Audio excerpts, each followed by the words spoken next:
The goal of this show is to help you break in and thrive in advertising. And Brian Bonilla is going to be co-hosting this episode because we have a powerhouse guest. Ladies and gentlemen, Tiffany Rolfe is joining us, who's the chair and global chief creative officer at RGA. I think in March is when the news happened, where RGA bought itself back from IPG.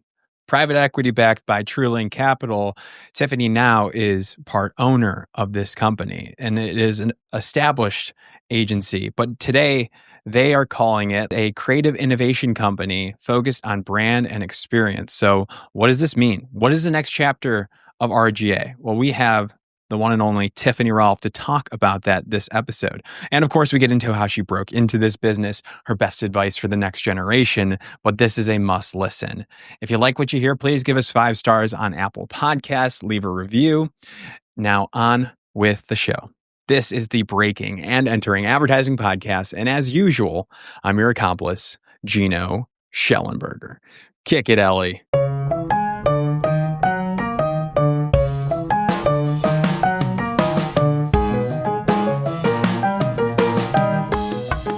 Tiffany Rolfe is here.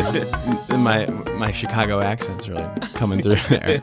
What's up, though? Thanks for coming in. Yeah, thanks for having me. It's very cozy in here. It gets warm. Nice. You had quite a journey getting here, right? Yeah, you mean in life or just this morning? You know, we're about to get into that part, the life part. But yeah, Yes. just this morning, Planes, right? trains, and automobiles. Anything for you guys.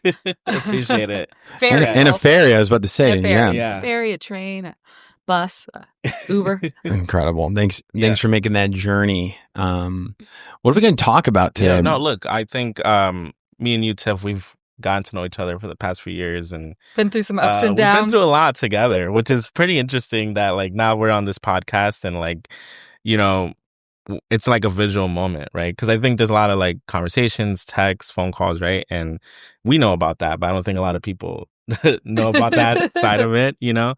But yeah, no, I think we're going to get into like what RJ has been up to recently. We're going to get into your career. And I guess to start, like just, you know, how are you feeling where RGA is right now? Like right now, like you're the CCO of this new agency that feels like it's finding a new way to talk about itself and exist in this industry. Like talk to me where that is right now.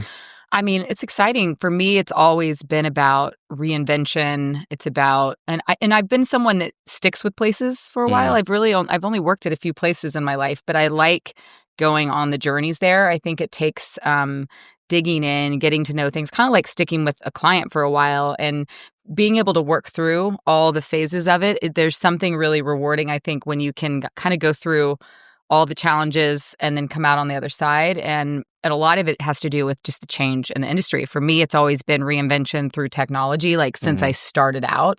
And so, you know, I knew coming to RGA was a place that was all about reinvention. Like that's like change was in its DNA from the start. So if any place that could go through and figure out and navigate change. And so it feels really good, I have to say, to stick with it, even though there were some challenges as we restructured and, you know, had to rethink our model and, you know, look at the industry changing and to be able to take something that has such a, I think, great, you know, history and legacy and be able to think about what that means for the future and build it. It's like overnight, I felt like there was a little bit of a flip switch where we had the, you know, wind behind us, we had momentum, and it shows you, I think, too, like our industry is about brands being able to evolve and reinvent themselves. Like that's what we do for a living. So it's been, I think, sad in the industry when you see great brands not really defining themselves enough or not having a place or disappearing. And so to be able to take like a legacy brand in the industry, one that's more, you know, agency company forward and think about it, like that's kind of what I live for. Agency brands, I feel like, are at risk right now. Yeah. Like with some consolidation and changing the names. Like I grew up in Chicago and Leo Burnett was like my dream agency. And now it's just Leo, like Leo Group. So I like that you're prioritizing the agency brand. That means a lot to me. Everyone loves this stuff. Well, it's interesting because you were at Crispin, another strong brand, and they're going through their own reinventions. But you know, was that something that like through your experience at Crispin that you you like took on for yourself that idea that like, oh, we need to keep these brands alive? Like, Yeah, I mean, I think it wasn't so much that I had this connection where I have to like save save the agencies, you know? right. I think it was just always about again, I think because maybe I got my start more in technology intersected with creativity for me, I always was about adapting to what new things. For me, part of being a creative person is like figuring out new things that come. Right. I think, unfortunately, in this business, we've attached ourselves to certain mediums, or we think we make a certain kind of thing rather than we solve and we leverage whatever new platforms, media that's out there. And I think it's gotten in the way of how we can reinvent. And I think, if anything, Crispin taught me that is really about, you know, how do you, what is that thing that's connecting with where people are at in that moment, and how are you driving the wave of that's happening? And so being more attuned to change. So that maybe is the spirit of it. And I guess I've been a part only of brands that have had founders really, or agencies that have had founders really close. Like obviously, you know, Alex Gusky, Chuck Porter were both there when I was there. I went to and that was like really drawn in with Rosemary Ryan, Ty Montague, Bob still being part of, you know, connected to RGA. There's something about like the soul of the founder that sort of lives there. And so I've also felt like a responsibility, I guess, because there's like a human attached to those brands. And so if you can get into like, what is it about these brands, same with agencies, and how do you find that connection to like its soul? For me, it's like, I want to protect that in a way and bring it forward and find how to find a way to make that relevant to people. You know, that's what we do when we're trying to win new clients, when we're trying to recruit people in. You have to help them understand what you stand for, what you're about.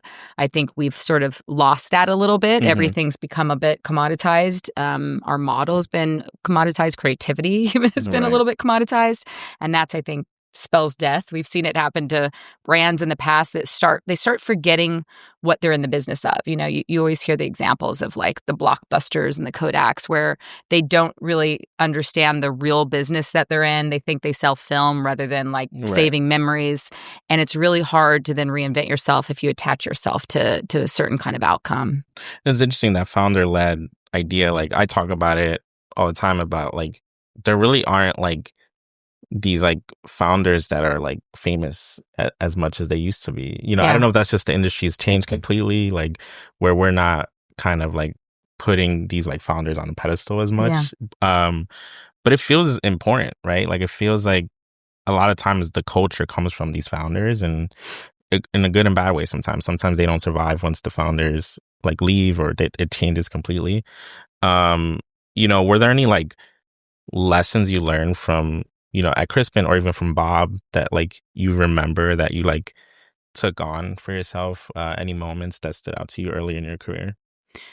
I mean, a lot of what was formidable for me early on, and again, even before I came to Crispin, my start was as a web programmer and designer, like early startup days.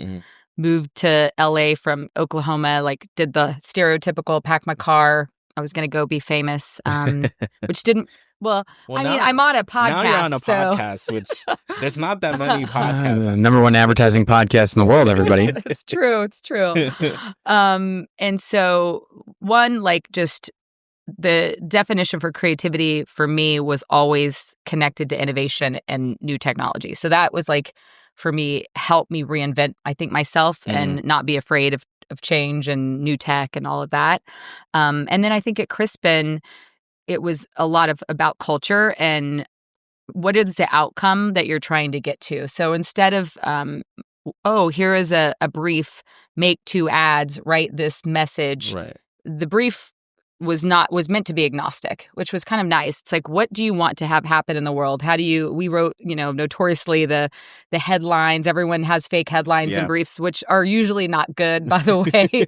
But like, we really thought about it. Like, what story do you want written, and how is that going to change culture in a way? And what do you need to do to make that happen? And it made you think about things in a way that matters to people, that like make it real, how do you get brands to have some sort of impact in the world? And so I think thinking about really solving the business challenges, it's funny because Crispin's thought of sometimes it's doing crazy stuff or whatever, but part of how we got away with that is having it be really rooted in how we're going to actually drive business change, understanding where the real tensions are, what are we trying to overcome, being honest about some of the things we have to overcome with brands.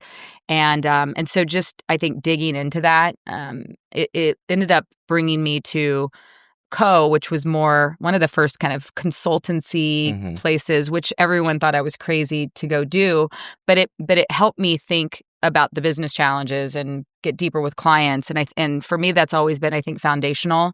And then coming to RGA was like a blend of all those things together, that sort of technology intersection DNA. They were going deeper into brand consulting, building, sometimes starting with the product versus just how do you advertise the product. So RGA sort of connected the dots, I guess, across a lot of my journey in my life. Interesting. Yeah. You know, the tangible lesson, one of them is doing the PR headline. Like, I remember when I worked in agency life, they're still doing that today. And that was, I think it was made popular by Crispin, Porter, and Bogusky. It was. Yeah. So, like, how do you, like, do you still do that at your agency? For the listeners out there, how can they apply that? Like, what does that mean? Like, when they're concepting, coming up with their ideas for spec work or for their first couple clients, like, how is this applied? I call bullshit on the headlines a lot. I see them, I'm like, just because you wrote a headline doesn't mean it's true. Part of it was not the headline, and this is where it all got a little bit confused. It's really fundamentally answering the questions, like how a journalist writes. I mean, you guys are more journalism more than I do, but you had to ask the why and the where and the what and the how. And part of that was going, what would actually create something like a story worth writing about versus just, we wish this would be written, which is it's a little bit of a hokey thing, unfortunately, now, but it really did, I think, force us to answer the questions that we needed to get to in the brief. Yeah, they like mock it up, and then they also identify which publication is going to be writing about this campaign.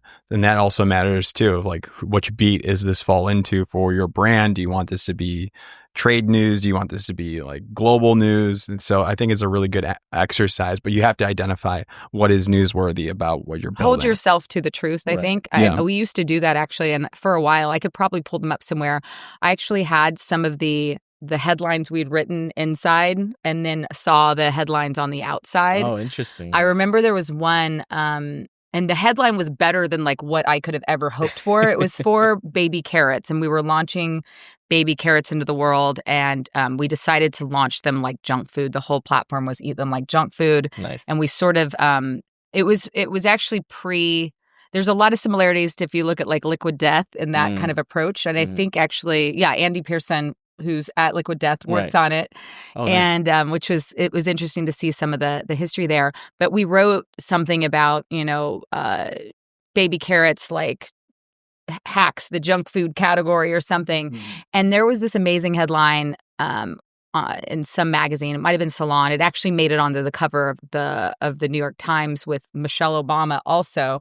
But it said like the magical jujitsu of baby carrots, and Fantastic. on the junk food industry. And I was just like, this, That's fantastic. And it tapped into that tension. I think some of the mini work back in the day where we took on a small car when everything was about big cars and Hummers, but we recognized, the gas crisis on the horizon and basically declared SUV backlash starts now, which it did spin into that. And so there was these moments where you can kind of see we were just ahead of culture enough where you saw it, but it wasn't there yet. And how do you capture that wave? Did you feel like it was easier back then to be like ahead of culture? Because now it's like there's so many things. Yeah. So how do you like keep that same mindset to what you do now, or do you not? Like, do you switch it, I mean, I think it's more bottoms up than it used to be. I think that relates even to your earlier point about the founder mentality. You had to sort of generate culture from the top a bit and kind of groundswell it. It's more of a broadcast culture, I guess, back then. And as things started to shift more bottom up, I think it's harder to build culture top down. And that's where, in some ways it's great because you get more diverse culture, different kind. It's not saying everything has to be this one way. But I think in terms of tapping into culture, one, I mean, there's so many niches of culture, sub-communities of culture. Right. You can't try to force it. You have to, because it's there, it's better. The only way it's going to have groundswell is if you find something that already has some of the kernels of culture happening, and you have to kind of tap into it authentically, like find your way in that feels aligned. I think it's much harder to kind of have a big moment where everybody's looking. I think, that's where maybe Super Bowl is one of those moments. Live type sports, there's fewer places where there's collective culture. There is obviously collective culture online, but it's so subdivided. I don't think you get that kind of mass scale of culture in the ways we did early on. What do they call that? Monoculture? Like the monoculture is dead. Like there's so many, like everything's dead. Yeah. Well, the thing is I feel like everything's dead, but everything's alive at the same time. Right. It's like nothing goes away. It just keeps getting to be more. It changes. Everyone was like, TV is dead. Well, I don't know that TV is dead. TV's still around, but now we have like every version of video and content that you can imagine, and things just get smaller and smaller, but nothing is ever purely. I'll tell you what, I feel awful when I don't know what's going on in Love Island. Because everybody gives me a hard time and I don't watch it, but I know there is a whole group, there's a whole culture out there that is subscribed to that. Yeah. And so Brian's a big fan. I'm not a big fan. I watched a few episodes. Brian is the biggest Love Island fan. It's funny you say that. I will admit, because I had not, and I'm not I would be a reality person if I had more time. I would just not work. I would just watch reality shows like all the time. Right. And that's where I'm an all or nothing person. It's like if I get in there, I'm in deep. Yeah. So I recently watched an SNL skit and it was like Love Island. And I'm like, I'm just going to watch one episode just so I see what this is about. Right. Cut to I stayed up till 4 a.m. and watched a whole season, the first season, and I'm like, what have I done? Lot. That's a lot. So, but I've stopped. I've cut myself off. I'm like, I did it, and I need to stop. You're like, why is Tiff late for this meeting this morning? She was up all night watching Love Island. Yeah, and I could ruin my career with Love Island, so I'm not gonna let it happen. Dude, it's funny. Not to stay on Love Island too long, but I went to a bar watching part. Have you been to one of those? There's no, I haven't gotten that far into it. Just one night. It was one night. I had a little fling with Love Island, and it's over. My friends, they invited me, and I was like, yeah, I'll go. And then it's like sports, but even more intense. Like stop it. It was a lot. People are into it. Like I stood up for a second and I was getting grilled because they were like, you're blocking the screen. I'm like, you can miss a few seconds of Love Island. It's literally just watching. It's so funny. I found myself judgy. I watched the first season and I was like, I'm just going to look at what they look like on the second season. And I was like, I'm not really, they're not that hot. And then I'm like, what am I doing? I need to stop. So I became kind of a weird judgy person after one season. That's hilarious. Yeah. It'll do that to you. No, but that all or nothing thing, I'm the same way. I get obsessed with something it's either I get obsessed or I can't look at it. Yeah. I have to finish it. I have to just get it done. Yeah. I do want to talk, you mentioned Super Bowl, and you've been part of a lot of big Super Bowl campaigns in your career. Was there ever a campaign that you felt defined the next moment of your career? You were talking about you just started as a web programmer and then things like that. Was there ever a piece of work that you were this elevated me, or you felt you finally tapped into something different? Yeah, I mean, I think the biggest thing for me was a lot of what happened at Crispin. And I think I didn't realize how special it was too, where it's every year you just are on stage for Grand Prix and titaniums. It just happens naturally. It's so easy. Yeah. We had hit on a pulse, hit on a nerve. And the thing that I dove into, and I worked really hard then. I still am known for working hard, but I had worked really hard and was part of the Mini Counterfeit campaign. And Mini was such a great brand. It was a moment in time. It's sometimes things just all line up. And working on that one, the experience of making it, it also ended up the first year there was Titanium, won the first year of Titanium. I got to go on stage for that. And it was defining integrated, which was the thing at the time. It's like, wow, like it has all these different pieces, and there's digital, and there's like activations and things that felt more like viral. They were like guerrilla stunts and hidden ads, and just that I think was a advertising fame moment, but also just I think defining how I got to bring all these things together and just think about the world of this moment and the brand. And I wasn't like making an ad. I was like, how do I just create this whole other world around this brand that people can have fun with? It was solving problems in ways that you didn't expect. Like we didn't have money for TV. So we knew you could get late night infomercials for cheaper. So instead of sometimes going, I want to make an infomercial, a lot of creativity comes from having to work through restrictions. That's what a brief is essentially. Is like it closes you into something, and we're like, okay, well, we can do late night infomercials, but how do you do that in a way that makes it more interesting? So we had the counterfeit minis, and we sold a counterfeit mini detection kit, and then even making it was pretty scrappy. We shot it in Brazil in like the favelas. I got like deathly ill during it, and during the making of it, I mean, there were a lot of rules I'm sure we were breaking back then, but we blew up a car. I think I was standing, like, it was right there. It blew up before it hit the wall, and we were like, well, that didn't work. It was supposed to hit the wall and then blow up. And we're like, well, let's just write that into the script. And so part of it, I think, learning that creativity is also not being so precious about things. Right. I think that's a big thing in technology, too, is like, we're experimenting with AI right now. Stuff just isn't perfect, but like, how do you leverage those moments where there are this serendipity in it? And that's where true, I think, creativity comes in. Is so much what was good about that and some of the work I've done was sort of accidental. There's another example. I was working on VW, and we were doing what could have been thought of as like boring. A lot of people didn't want to do digital at the time. I was the one that was like doing the digital stuff and had no budgets, and people wanted to be on the TV shoots. And I remember we were shooting VW, and it was this campaign, Unpimp Mine Auto. It was based on Pimp My Ride, but it was the German version, and we had these German engineers, and it was about like unpimping it and taking all the stuff off your car. And so we had this German engineer, and we decided to do this thing that like was really ahead of its time, which was what you're doing now with AI, which is a custom configurator where based on what car you chose, it created a custom video. We didn't know what the hell we were doing. We were like in rooms, drawing on whiteboards. We realized there were like 5,000 different versions of the edit, and we didn't know how we were going to do it. So we were figuring this stuff out. There were no UX designers.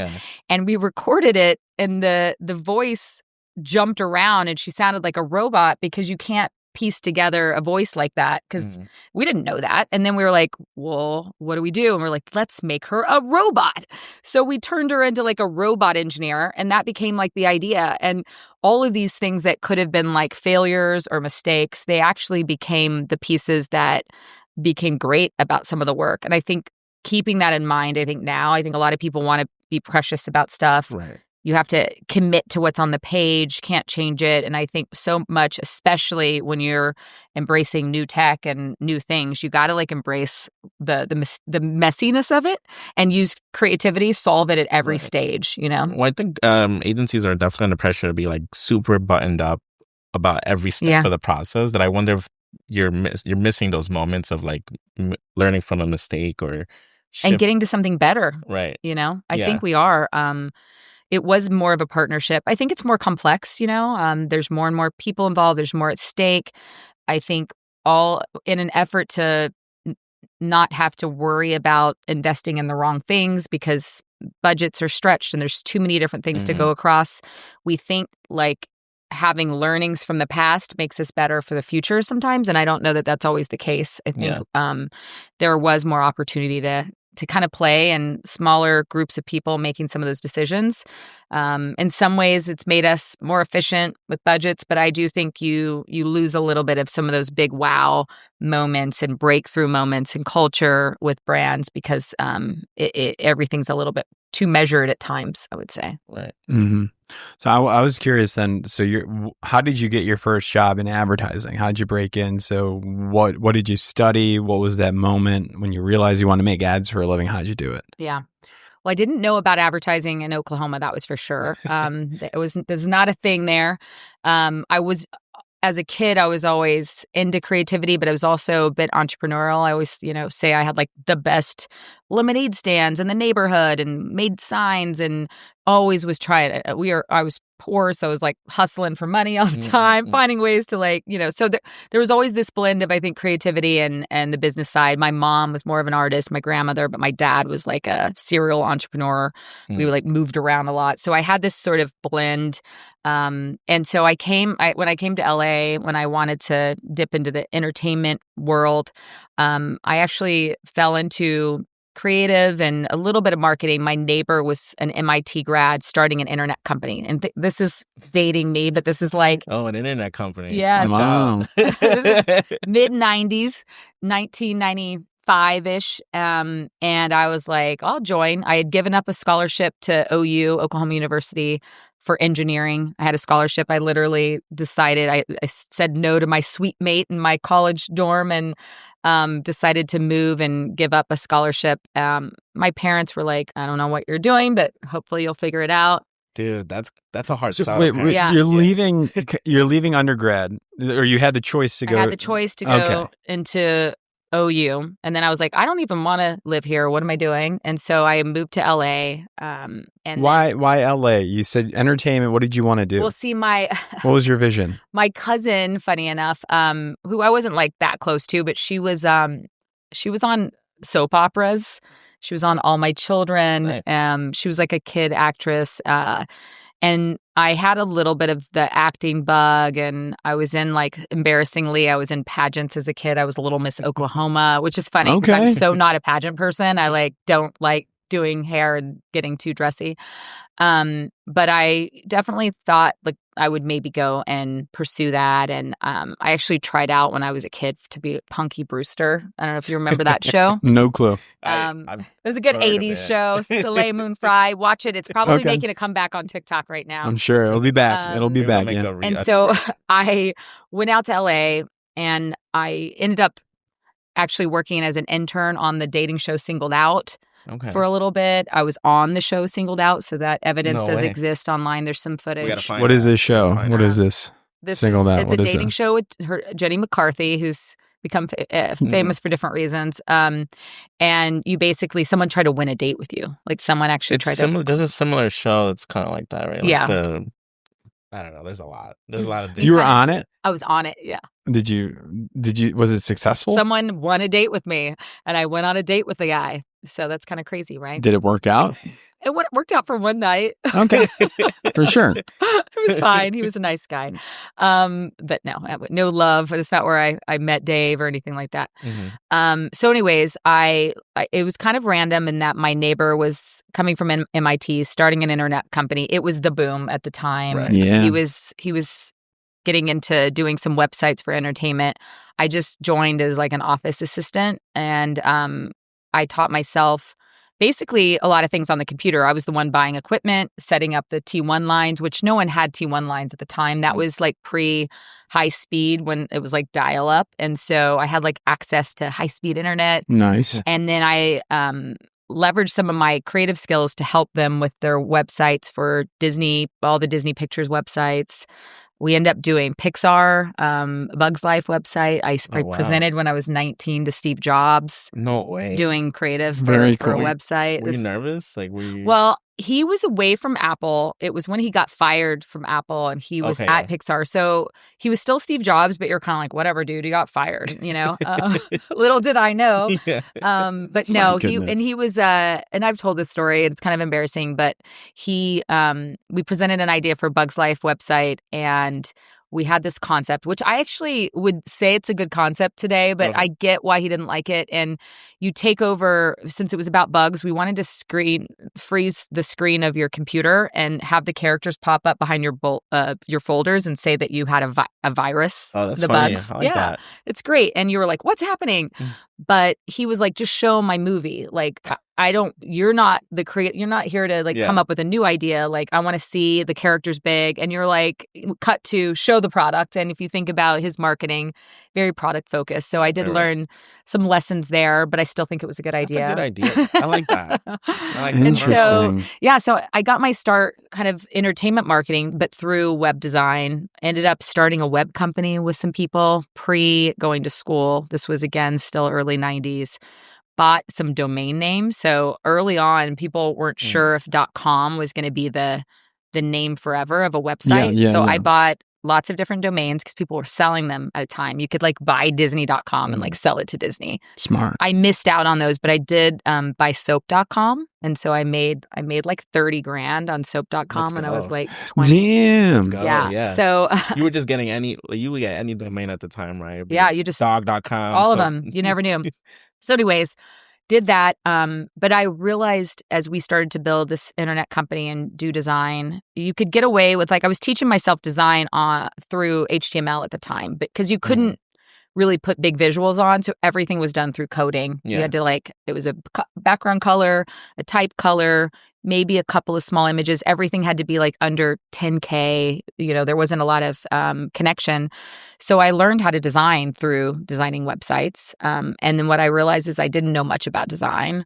And that's what prompted me ultimately to sort of both go to school while I did my own internet startup, and I went to Art Center College of Design in Pasadena. Nice. For art direction. So how many years later, like from graduating high school, when did you enroll in Art Center? Yeah, so I went out to California around 1995, and then I went to school probably starting in 99 through like 2002. Wow. Okay. And that, and I was like, when I started Crispin, I was 23 still. I mean, it was pretty early on still. And I remember when I first went to Art Center, I tried to get in. You have to put together a portfolio. And mostly then there were design, art, maybe advertising, because they had an advertising program. But I had websites. So I remember showing my book, and they were just like, we don't really even know how to look at these, And so they asked me to take a class at night, and I took an advertising class at night. And so I first discovered advertising because I took a night class, and I kind of picked it up. Like, I understood how to make the connection to like what a concept was, and showed some work and built a portfolio of advertising. And then got into their ad program, got like a scholarship there. And that was where I started to connect the dots. But I was always sort of this mix of, I was bringing technology and digital into my always. work. Yeah. Always. Are you still coding nowadays? Are you into vibe coding? Yes. Now you can vibe code. I mean, I stopped coding for a while. It's like, couldn't, really keep up with it. Right. But vibe coding is very much a thing now. It's really fun to see that.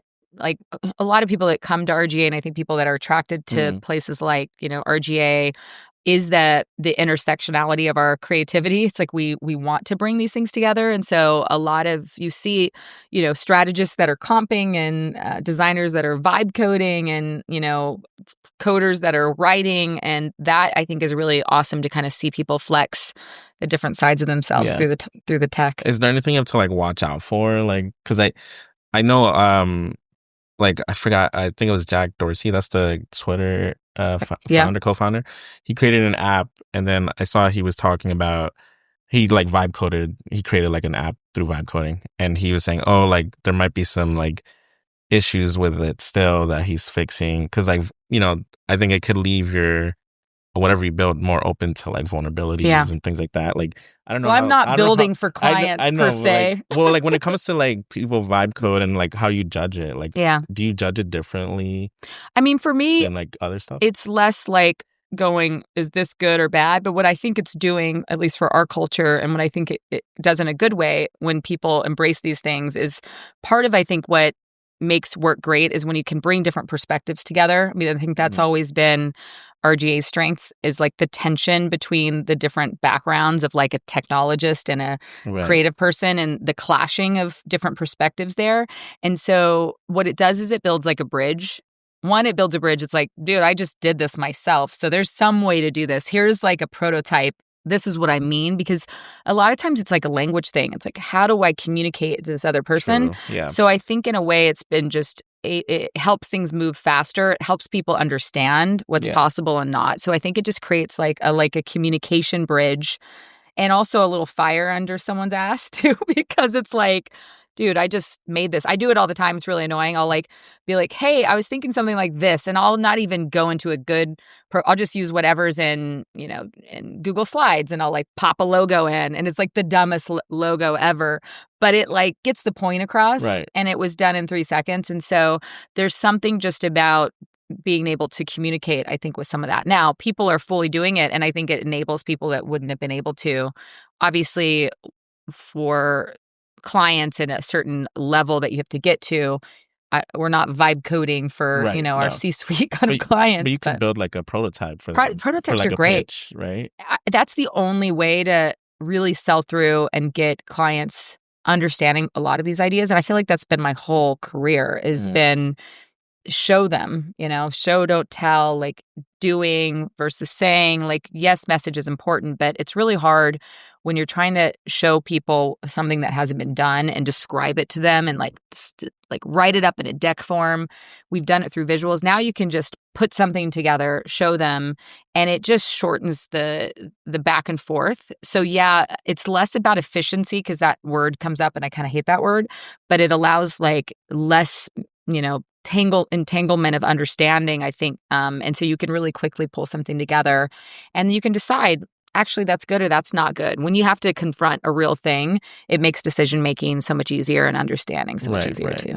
I do want to get into like RGA and like the process, because you mentioned, we spoke about, I don't know if you had any other. I need to know the story of RGA, because like, I will say, when I first visited New York, first trip, I was like a junior in college, coming from Champaign, Illinois. I visit New York for an ad club trip.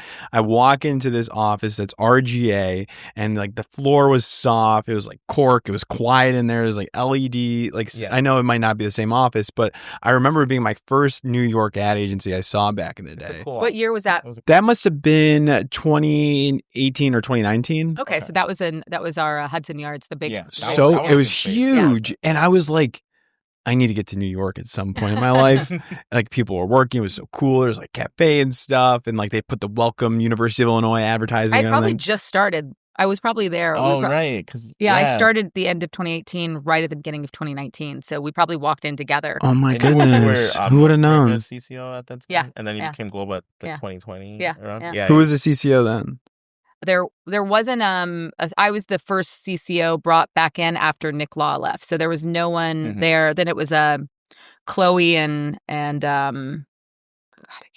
Taurus were there. I think both as co-CCOs. They left, and there was like a gap.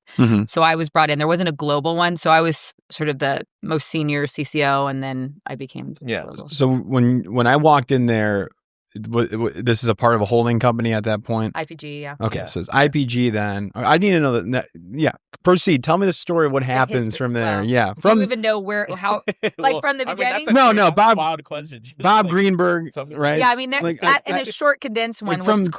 We're just doing a book right now on RGA, and it's really, amazing. Like, you're selling it, or? Yeah, it's going to be with Rizzoli. I'm literally approving like pages today.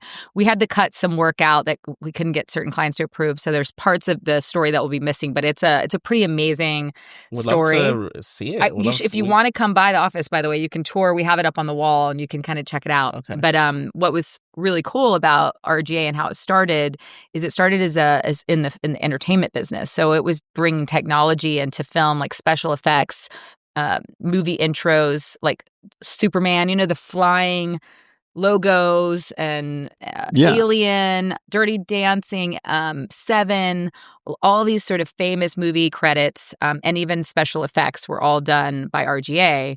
And this is to the point of reinvention. It's funny. I found an article in 1999, and it was when Bob basically pulled a Jerry Maguire moment and said, like, I'm out of here. We're starting the digital agency of the future. Who's with me? And some people went and basically stayed with the film business, and that became like a different company. And then RGA from going from 130 people to like 10 or something. There was an article that said in RGA's heyday, it was a film. And it's so funny because that was like 1999. I mean, that's why you kind of have to believe in the reinvention, because it became a whole new company. What was the film company like when they split? It became, God, it's not what is the, what, I'll have to get you the name. I can't remember. I'm blanking on what it is, but it's still around. It's like a famous film effects company, and the whole team went off and continued that, and then RGA went into this digital future. And Bob tells a story of, and I think he went and visited some investor, big Silicon Valley investor, some technologist, and they were talking about the internet and what it's going to be, and he was like, I need to go there.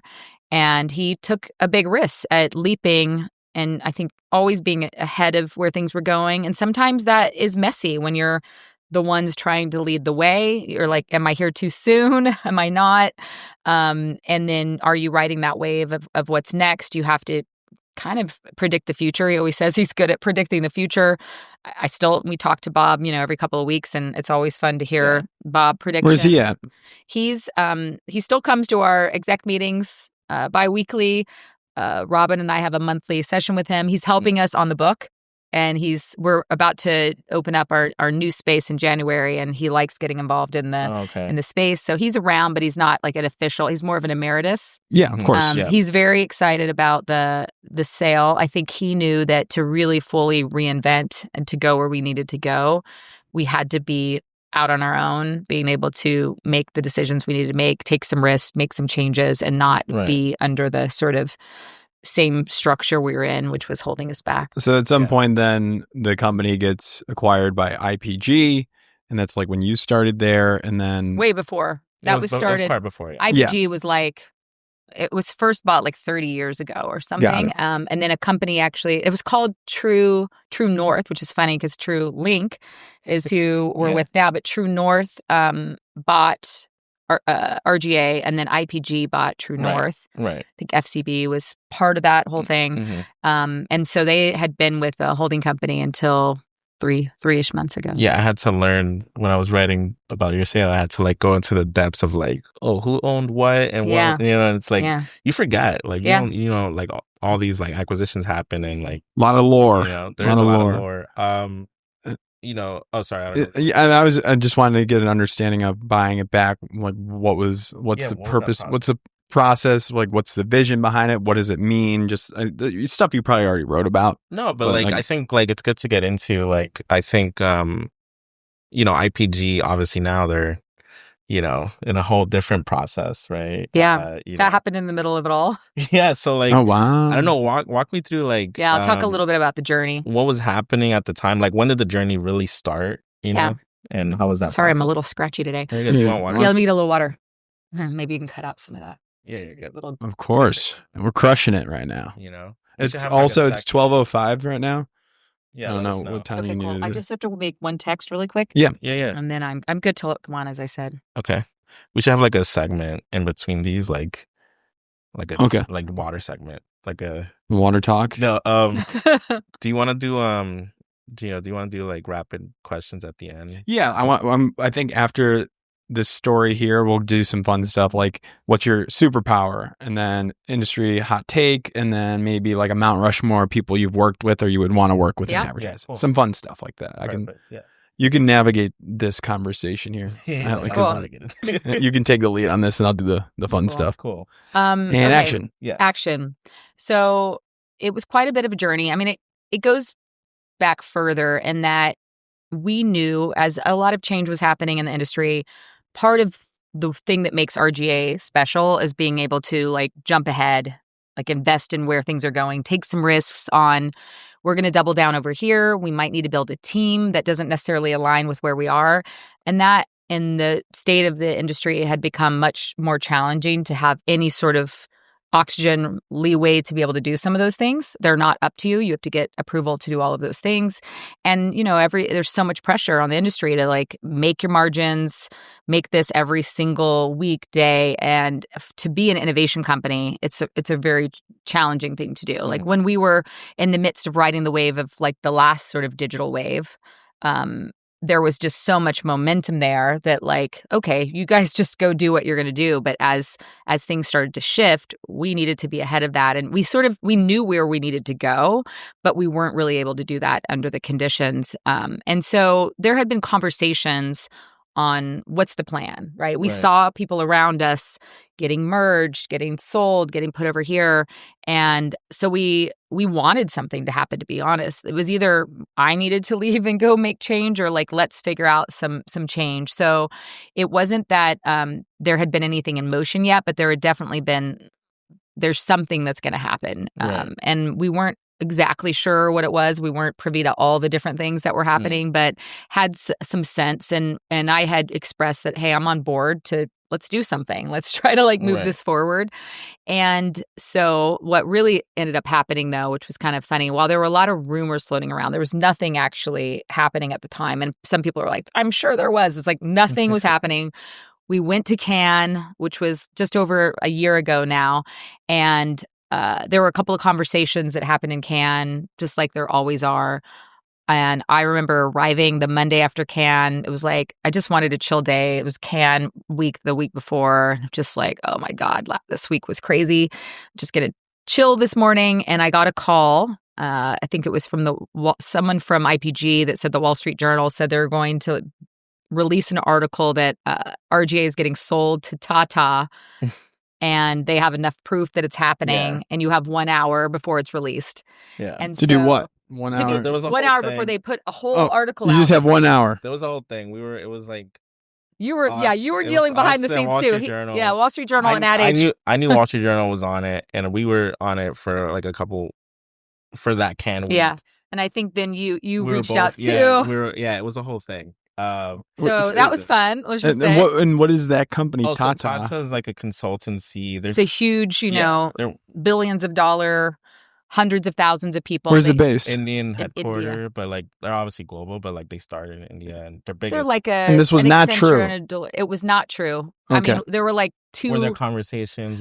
I'm friends with like someone that works there. There are two ex-RGA people. I'm sure somebody was like, we should do that. That would be a good idea. There was no truth that any real like process was in place whatsoever. Interesting. So you hung over after Cannes. It was the mill, right? Yeah. And then so basically like we were hearing like the RGA conversation was already happening before, and like we were hearing that one of the big, more serious buyers was Tata. Now the question was like, how serious was that? No one could really define what was serious at the time because I think it was very early, right? Yeah. And we know now, like, it wasn't obviously serious enough, They were never in the process even, right, Exactly. So, yeah, but that was what was, like, at Cannes, that's kind of the magic of Cannes. It's like, there's a lot of good, fun buzzing going around. And I mean, in some ways, it might have been a good thing, like a blessing in disguise. But what happened then is, okay, so I have 1 hour. I have to figure out how to tell all of my clients and the whole company within an hour that this is going to be out there, because you don't want this to be a surprise. Everyone freaks out.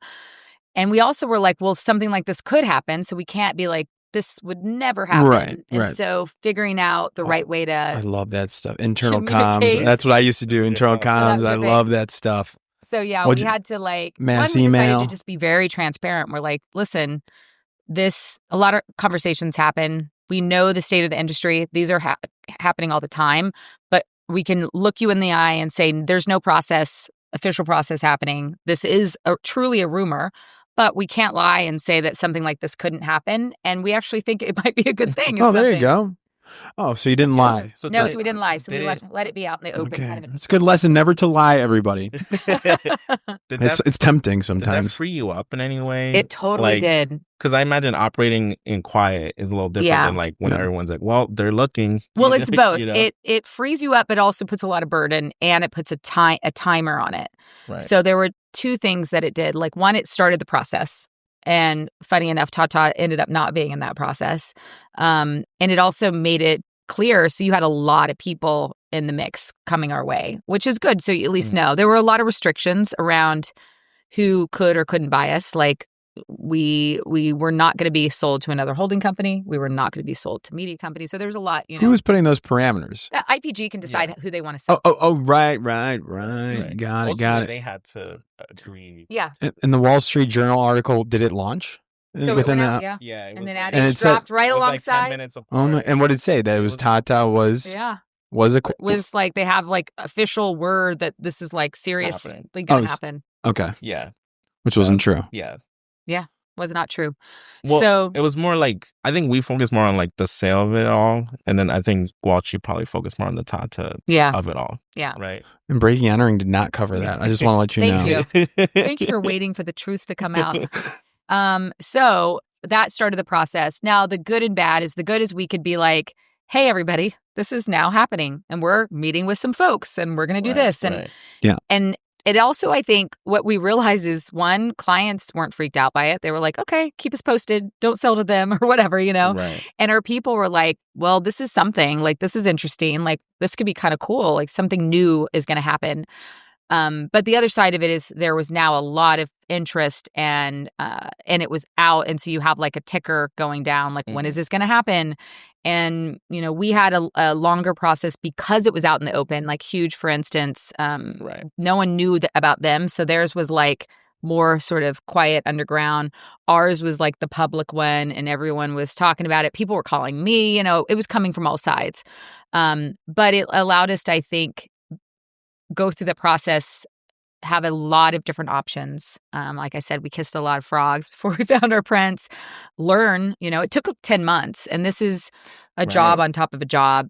Primarily, Robin and I leading with some of the global team, leading all the conversations with these folks, sharing all about the company.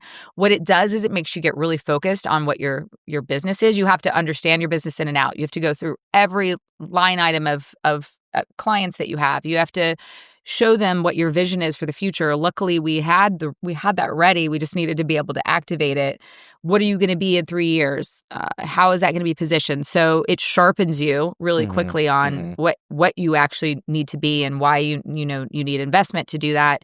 And you get to meet a lot of people to see like what's right and wrong. When we went into this, I would have never thought, one, that I would be a part owner and that we would have PE backing. You hear all these things about PE. I was like, it might be easier if we just do this over here. It's more comfortable. The cultures will get it. And so what I started as what I thought it might be was very different than where it ended. But it was a really big learning for me as a business leader, as a creative leader, and helped us, I think, really figure out what that path is and get excited about what we're going to build and find a partner that wanted to build something new. Because there were ones out there. There are companies that want to, buy you, flip you, like put a fresh coat of paint on you and then resell. And we wanted to find someone that if we were going to be part of this, because we didn't have to be part of it. Like, I could be like, I'm leaving. I don't need to stay and do this. I wasn't an owner of the company at the time. And so for me, being able to be part of it, I was like, I want to be with a partner that I feel like I'm excited about. Yeah. When does that transition happen where you become part owner of the company? Well, this was a little bit of a surprise towards the end that we found a partner that we proposed it to. So that was us deciding like, hey, what if we buy, why don't we buy we figured out some things along the way and we're like, could we buy RGA? Like, why not? Or should we ask Bob like for some money?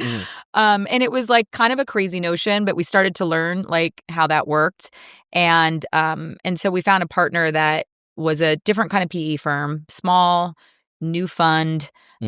They want people to want to commit themselves to this. So if you have partners in the mix that you don't want to give that to a ton of people, but if there's some people that you believe in that can be the leaders of the business that are going to pour their hearts and souls into the business and in turn get something from it, be part owners of it, like that's a good incentive. Ultimately, as part of a PE backed type of company or an independent, you get ownership of this company. And so someday if we decide to sell again or do whatever, you get to benefit from that as well, Right. in the future. And you also have people, committed leaders that are like, this is my thing too. This isn't just your thing. And so we proposed it to one of the PE firms, and we had some ideas around having an innovation fund, and here's what we want to build, and are you on board for this? And we found a partner that was up for it, and they were a different kind of company, a different kind of PE firm. And what was so crazy, I've never told this story. We were at our first meeting with TrueLink, and we were in Miami and meeting out there because one of the partners' kids was at camp or something. And I was talking to one of the partners, and I was like talking about being from Oklahoma. And he was like, I'm from Oklahoma. And I was like, oh, really? And we said, well, where'd you go to high school? We went to a different high school, but we graduated the same year. And I was talking about who I knew there. And he said, but I did go. Where did you go to middle school? And I said, well, I went to Jinx Middle School. And he goes, I went to Jinx Middle School. And I was like, from 5th to 7th grade. He was like, I went to Jinx from 5th to 7th grade. And it turns out that night, he pulls out from his whatever, boxes in his basement, a picture of us in 5th grade on the same page in the yearbook. Oh, stop. That's Jinx, so fun. Oklahoma. No way. We were in 5th grade together. I don't really remember, him at the time. I had crimped hair. He had a full head of hair. He's now doesn't have a full head of hair. That's okay.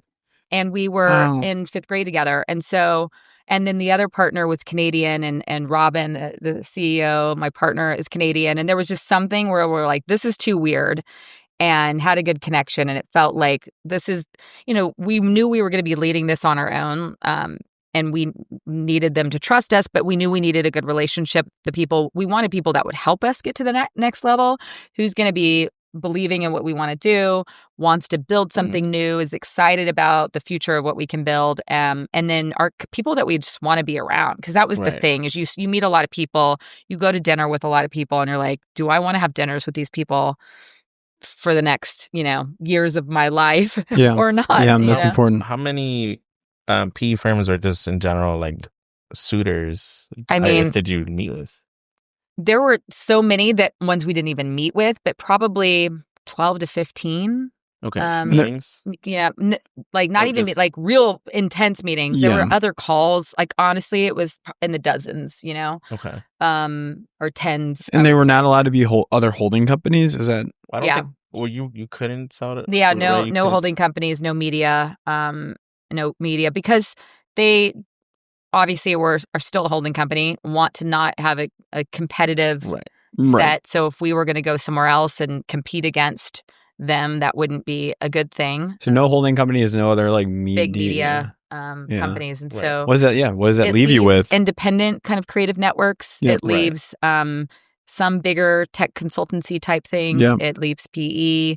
So it's a little bit of a more limited set, but there's surprisingly a lot of people out there. And your North Star throughout this is the innovation, creativity, where they meet, right? So then you kind of filter those options by which one agrees with your mission and vision, right? Yeah.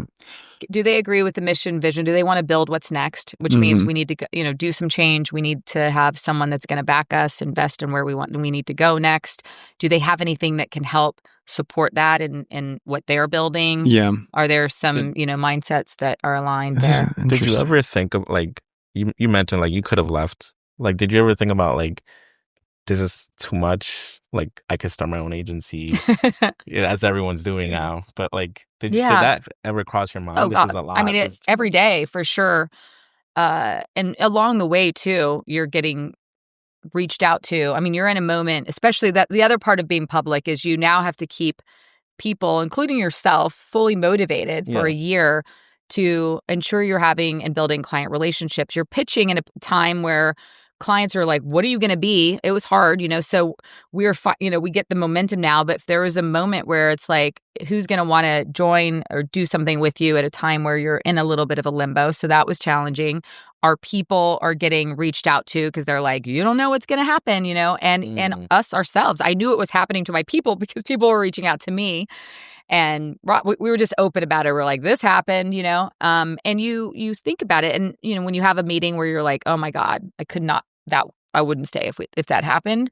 What was great is I think we were leading, we were in charge of these meetings, leading it. They wanted us to be part of it. So it was just easy to be like, I'm going to do this if I can find the right partner to do this with. And I considered, for me, I like challenges, and I don't mind that it was hard. I want to help build new things. I never like to join things that just are all great already. It's like, oh, is there something to fix, or is there a thing that I can do to bring something new to it? And I felt like I hadn't finished the job I came to do. It's like I knew what RGA needed to be. I knew what it could, be for the next wave of where things were going. I was excited about being able to bring that perspective and have all the talent of RGA, that the mindset of already knowing how to bring these things together. And I'm like, there aren't places out there that are like this. This is like, I could start from scratch, but okay, I'm going to try to rebuild something that already has a lot of the great talent and people. And so if we could find that right partner, I was like, I want to help make this and continue it and look Bob in the eye and say, like, I left this better than when we started, How do you, what is RJ now? Like, how do you define it after all this, right? Like, especially, you guys just acquired Audition, the AI studio, and, how do you define what RJ is and what it will be? Are you guys an AI agency? Like, are you still an agency? Like, how do you? We've always had a hard time with the word agency, I think, because I don't have anything against agency. I just think that we're more than that. But you also don't want to go so far the other way that you're too complex for people to understand. Like, we obviously do work that competes with agencies, but we are a studio, a design company. We build products and experiences, and we attract people that come from all these different backgrounds. So it's hard to just say we're just an agency. I think we've always the way we define ourselves at a high level is, we want to be the leading creative innovation company for the intelligence age. That's a mouthful. What does that really mean? I think where our specialty's always been is that intersection of design, technology, and culture. And I think what we are right now, and where our real focus is that intersection of brand and experience. Okay. Like building brands as experiences. And what I think has always been our specialty is the complication of intersection. It's easy to be it's easier, let's just say. It's not easy to do anything these days, but it's cleaner and simpler for people to understand if you just build experiences, right? Or if you just make advertising, or if you just do design. And that's the way I think holding companies like to package things up. But I think that we've moved beyond that as a society, as brands. Brands have to be more connected as ecosystems. The whole thing has to be one experience. You can't have your messaging and comms over here feel different than your brand experience, your website. And that's what's happened. Things have been split apart. Right. And so that intersection of like, how do we build brands as experiences has always been like a mindset and a way we do it across, the digital ecosystem. But when you start to think about moving into agentic, and you move into now brands are, oh shit, my daughter, can I put this over here? You can pick it up if you need. Hold on 1 second. Hi. Mommy, did Poppy's mom say anything about like maybe moving to birthday parties? No, she said that she's hoping that the rain stops, so I will keep posted on my text. Hold on, let's see. Yeah, there's nothing yet, okay? So you're good. Birthday party's still on. I know. You guys will probably stay inside more, but bring a sweatshirt. Okay, love you. Bye. Well, that's the fun of being a mom, too, during the day. I get those calls throughout the day. Fantastic. Is your daughter's birthday, or is it? No, she has a birthday party to go to. Got you. Okay. And it's been raining, so she's having me track the weather. Well, there's an AI tool for that. I know. There we go, Brian. Nice. Oh, God, where did I last leave off? What I think you were talking about like experience and design. Oh, yeah. The future of RJ. So the intersection, I think we're at a point in time where everything's coming to fruition. Like brands are going to be designed as experiences, right? We're training language models on brand colors and tone. You're starting to be able to execute across systems that create content on behalf of that brand. Now, we as humans are going to input into those systems. We are going to design amazing brands that can then be trained models that then express the brand across all of their different channels. It's just more complex. And so being able to bring brand thinking into experience, which is something we I think do more than brand experience shops, or bringing experience thinking into the brand and communications and design. Those things at an intersection are really our sweet spot, like brand experience. And that is bringing that thinking together in one. Now, that doesn't mean that we won't create some content or we won't have advertising, but it's going to be done through the lens of like brand experiences that are designed and built to execute in a totally different way. And humans will be part of that. But pretty soon your agent's going to be speaking with a brand agent and there's a lot more that's happening out there. And so leaning into that where you can still bring, I think, craft to the technology. I think a lot of times we talk about everyone has access to the tools, so everything's going to be the same. If you don't really understand how to make it, yes. But what I think we have is, even when we have access to tools, we just built this amazing film for Montclair with Google using VO, but we built our own tool on top of VO that allowed us to create something really different that feels crafted. So craft goes into technology too, knowing how to connect technologies together, connect systems together. There's going to be a level of craft through the lens of technology that I think we can bring, versus if we're just going to keep doing more of the same ads at scale and pump out assets that I tell you no one wants more of, then yes, it's efficiency, jobs are gone. But if we actually just embrace that we can build new things, new kinds of experiences, exciting things that people haven't seen before, and that's always been, I think, what I've been driven to do, from being at the agency that created Subservient Chicken, where things feel like magic. When we are now scratching that surface, there's endless new things that we as creative people can leverage technology to help make. And that's, I think, where we want to be at the center of. Does that change what a creative is in the industry? Well, the way I've been simplifying it, because I know I can get a little complex in my prose, but I've been talking about going from making things to making things that make things. And for me, that's about not just making an asset. I think we sometimes attach ourselves to I'm a creative person, I made a film. I'm a creative person, I made a poster or an ad. But if you're making things that make things, you're bringing that same level of creativity to it, but you're now training a system that then will execute that. So that same thing that you could have made one of, all of your creativity, writing, style, now can be 10,000 versions of that made different for every single person. People can now interact with the thing you created and make versions of it with you. And so that's how brands get built, is with other people, because user-generated content is more like user-generative content where they can make alongside you and it's perfectly on brand, which has never really happened before. So I think our role is a bit more of a systematic type role, at least understanding that. And then I think we're still going to have to bring, humanity. We have to make choices. I always say AI, can generate, but it can't know what matters. It can scale things, but it can't feel. I mean, there's choices that you're making. Why is important of a question as what? Why are we making? Why is this right for this brand? And I think those are the questions that we'll still have to answer, even with all the technology. How many agents do you guys have internally? Have you built a lot of AI agents internally yet? Or? Yeah, and mixes and blends of agents.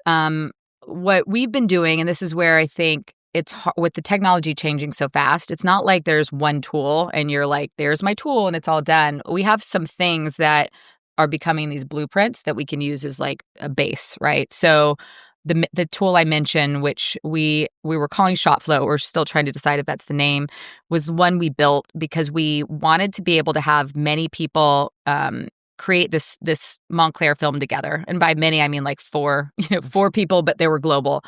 And the problem is with some of the tools now is you put a prompt in, you're doing it yourself, but then if someone else is working on it, you're working off a different set of prompts. You have to copy and paste and send that. How do you create that consistency with product?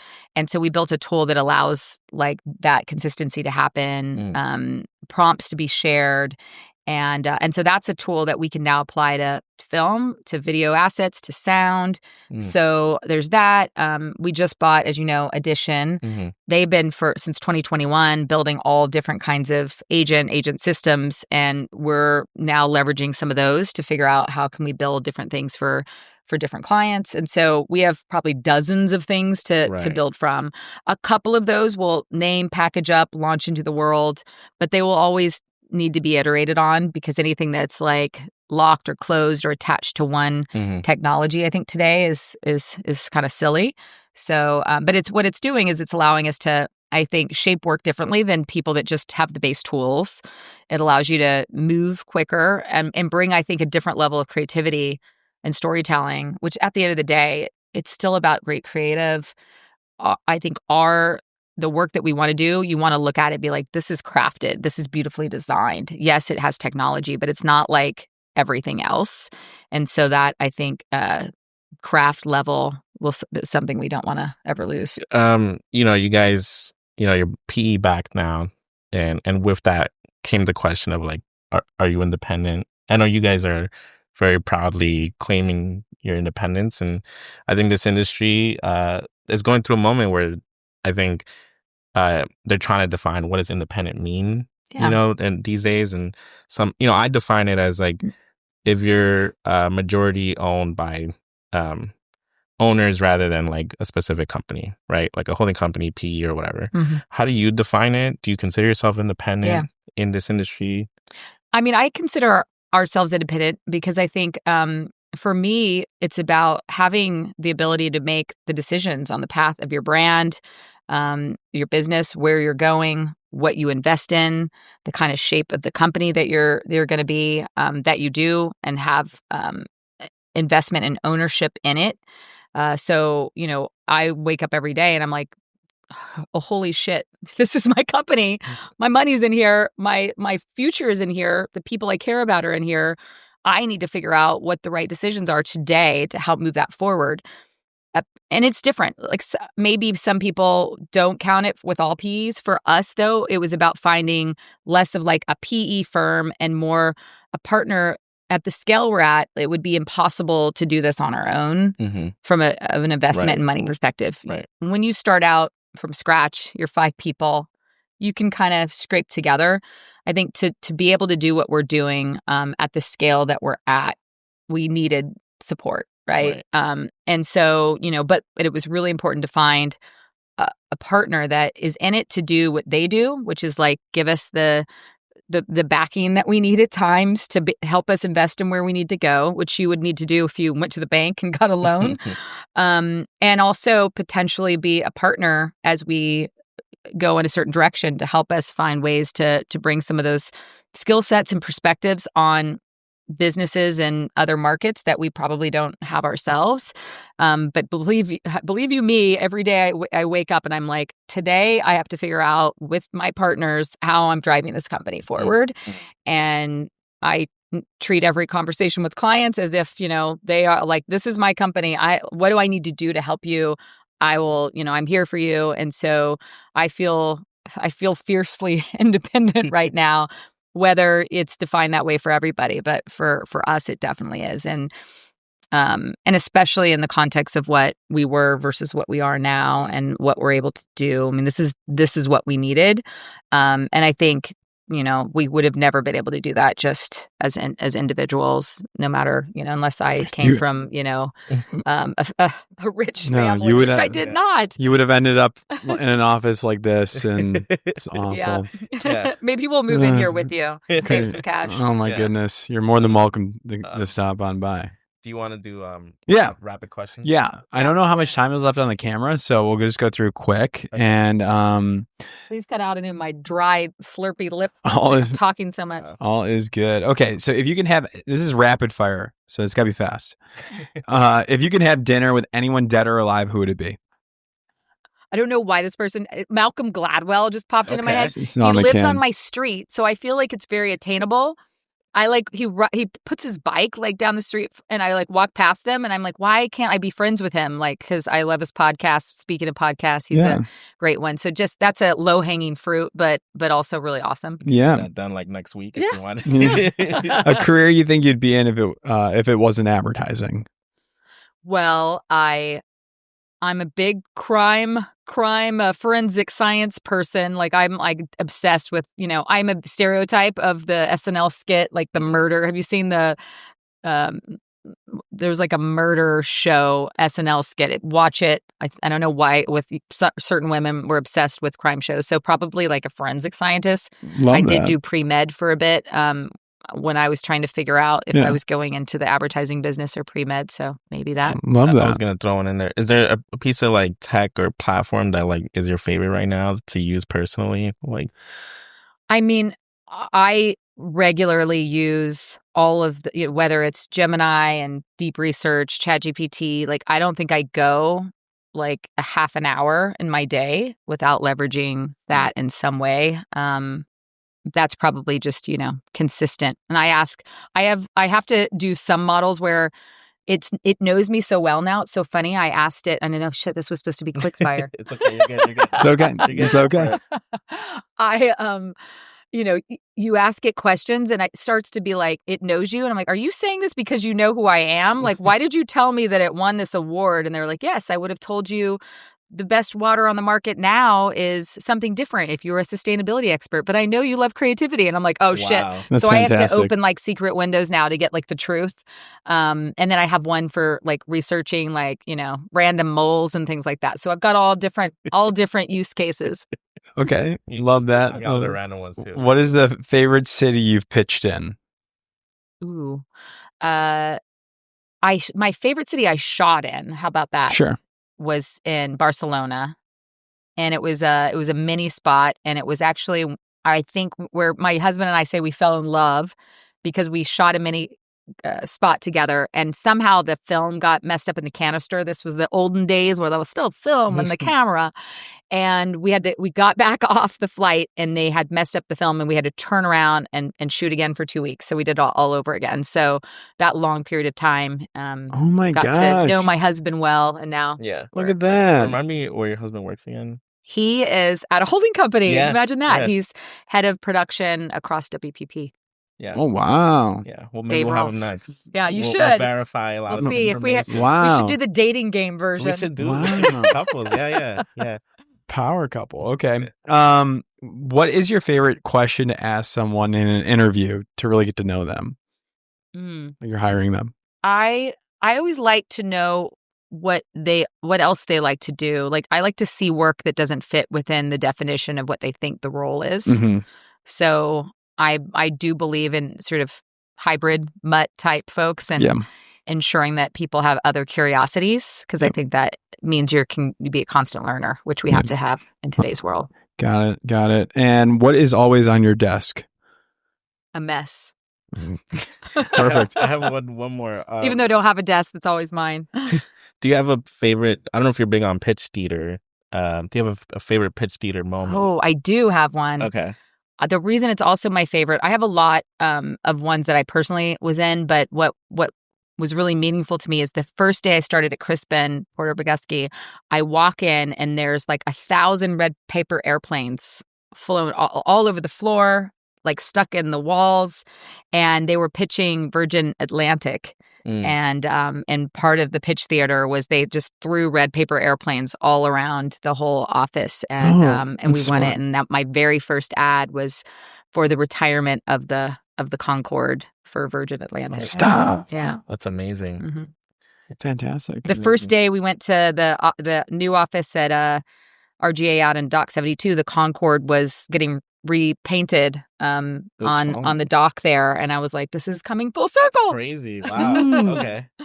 All right, let's do one more fun one and then we'll wrap it up here. Your Mount Rushmore, that's top 4, I believe, of agency professionals you'd love to collaborate with. Oh my.